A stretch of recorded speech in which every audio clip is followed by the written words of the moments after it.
Acceptance is kind of something that I've kind of always struggled with, and I think a big reason for that is because I deal with something that 1% of the whole world deals with, and that is stuttering. It's something that I've dealt with my whole life, and so throughout my childhood and my teenage years, I was constantly looking to be in environments where I was accepted, and unfortunately the church wasn't that for me. Going into my teenage years, that got really bad, so I gravitated away from church and gravitated more towards girls, sports, friends. Just was doing things I shouldn't have been doing, and found myself at 15 years old in my room one night, faced with the prospect that I could be a dad. And I freaked out.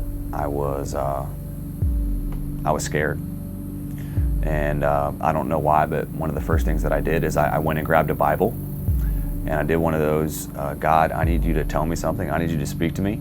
So I'm going to open this Bible, and wherever I open to, it's going to be what you're going to say. And so I opened the Bible, turned to 2 Corinthians chapter 1, started reading, and in verse 2, it says, "Praise be to the God and Father of our Lord Jesus Christ, who comforts us in our troubles, so that we can go and comfort others in their troubles." And I don't know what it was, but that just really spoke to me, and I knew that I needed to change, and I really didn't know what to do. So I said, I'm going to go to church. So I decided to go to church. And my friend called me up and said, "Hey, there is this church named Bethel Temple." That was a church that I grew up in, and my friend was like, "There are some pretty girls there, we should go." Whenever we walked into this church, it was something that I really wasn't expecting. People were nice. People talked to me. They were really welcoming. The guy gets up there and preaches, and what I'm feeling in my heart is so much different than what I had ever felt being at church. I felt like God was really speaking to me.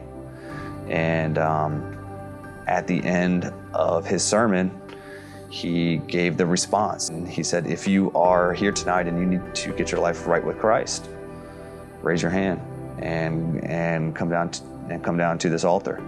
I knew that night that was for me, and so I raised my hand, walked down to the altar, and I gave my life to Christ that night.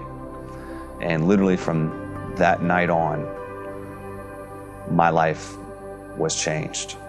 I was looking for love, looking for acceptance, and I found it in Jesus. I found it in his love, in his grace, in his mercy, and my life was changed. I experienced true life change. And so the same thing that God did in us, we want to help others do the same. So we want to plant a church where we help people experience life change through Christ. Not just a church service, not just a religious experience, but people truly experience the life-changing power of Jesus Christ.